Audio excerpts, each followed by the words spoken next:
So the effect of the hormone therapy that's given either by itself or sometimes as part of the radiation therapy treatment is to lower the testosterone level. Testosterone is the hormone that stimulates your sex drive, helps you develop your secondary sexual characteristics when you're going through puberty, helps increase your muscle mass a little bit.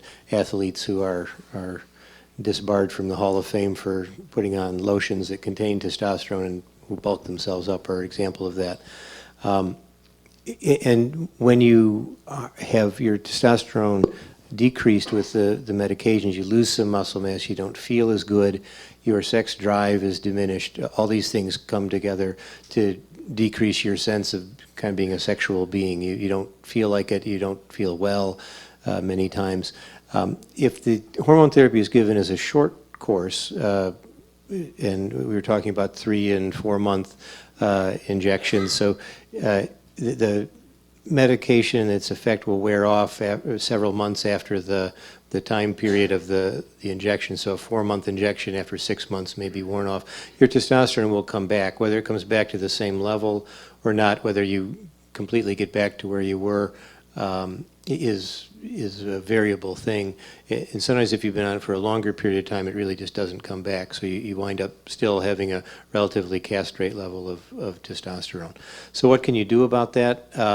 You can replace testosterone, although if you've had a prostate cancer that's been treated, we're a little less worried about that than we used to be to get somebody into the normal range of testosterone, but that's still something that we're very leery about, replacing testosterone. So I don't know of a great way to do that, to get people their libido back.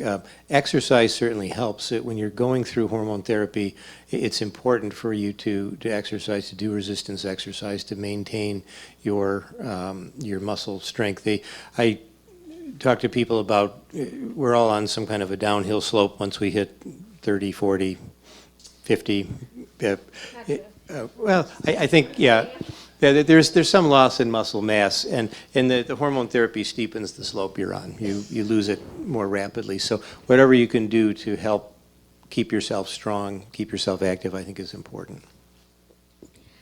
I think those are great points, and I would add to that when we're talking about sex after a diagnosis, I think what Dr. Peabody said about losing the feeling of being a sexual being is really, really important. And I think for men, and I'm not a man, but from my understanding, for men, the biggest piece is feeling wanted and feeling of use, feeling purposeful in your partner's lives, in your own lives. So one of the ways we manage it is we have mental health counselors on staff who used to be oncology nurses and are now master's level therapists who specialize only in identity changes and the changes we go through when we're diagnosed with cancer. So we always have a patient who's coming and see them. But some of the resources we use is there's an excellent book by Dr. Alterowitz and his wife called Intimacy Without Intercourse. I think for men, we often depend on intercourse as the only form of intimacy, and we think that intercourse is dependent on whether we want to do it or not, right? On our libidos. But as you know, in your marriage, you do a lot of things that you may not want to do, right? And we do a lot of things just to support our partners. And sometimes, ultimately, that's what a marriage is about, is how we can support each other and just truly connect. So Intimacy Without Intercourse is an excellent book.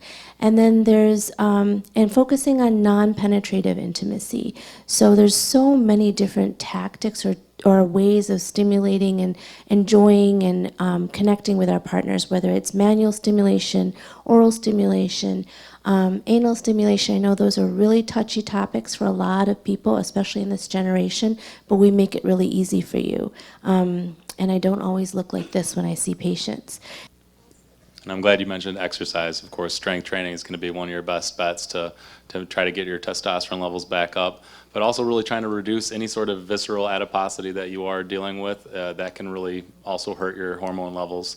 So getting back to maintaining ideal body weight and just trying to keep hitting the gym regularly, do some curls, do some military press, all those things will really help in the long run to help maintain a higher level of testosterone.